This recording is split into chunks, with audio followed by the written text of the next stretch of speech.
নমস্কার, আজ আমি শুক্তোর রেসিপি আপনাদের সঙ্গে শেয়ার করব।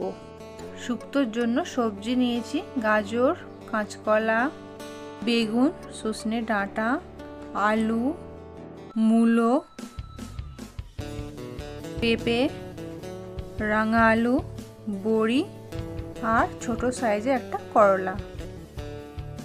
এইবার কড়াতে একটু তেল দিয়ে আমি বড়িগুলো ভেজে নেব।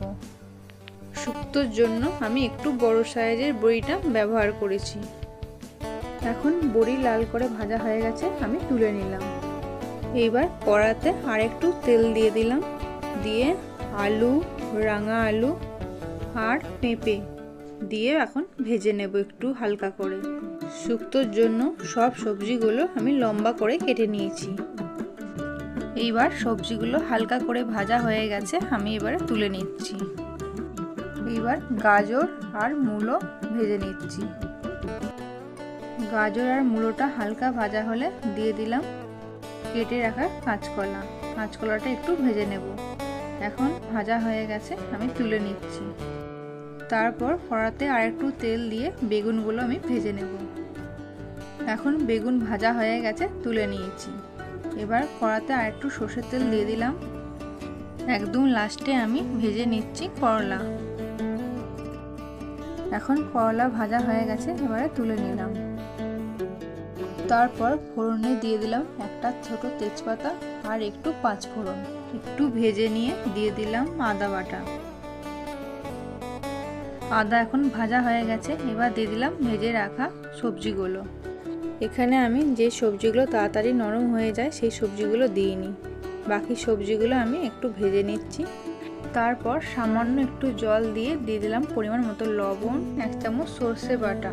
এখানে আমি সাদা সর্ষে কালো সর্ষে একসঙ্গে আমি বেটে নিয়েছি। এখন সবজির সঙ্গে সর্ষেটা একটু ভেজে নেব। সর্ষে কিছুক্ষণ ভাজার পরে দিয়ে দিলাম 1 চামচ পোস্ত বাটা। পোস্ত বাটা এখন সবজির সঙ্গে মিশিয়ে নিচ্ছি। পোস্ত এখন মেশানো হয়ে গেছে, এবার দিয়ে দিলাম 1/2 কাপ দুধ। এখানে আমি লিকুইড দুধ ব্যবহার করেছি, আপনারা চাইলে নারকেলের দুধও ব্যবহার করতে পারেন। এখন ভালো করে মিশিয়ে নিচ্ছি, নিয়ে কিছুক্ষণ ফুটতে দেব। এবার সবজি ভালো করে সিদ্ধ করার জন্য দিয়ে দিলাম কিছুটা পরিমাণে গরম জল। তারপরে দিয়ে দিলাম 1/2 চামচ চিনি। এখন কড়াই চাপা দিয়ে সবজিগুলো হাফ সেদ্ধ করে নিয়েছি। তারপরে দিয়ে দিলাম সজনে ডাঁটা, কাঁচকলা আর ভেজে রাখা বেগুন। এবার একটু নাড়াচাড়া করে নিচ্ছি। তারপর দিয়ে দিলাম ভেজে রাখা করলা। এখন কাঁচকলা আর ডাঁটাটা ভালো করে সেদ্ধ হওয়ার জন্য 5 মিনিট ওয়েট করব। আমি এখন দিয়ে দিলাম একটা চেরা কাঁচা লঙ্কা।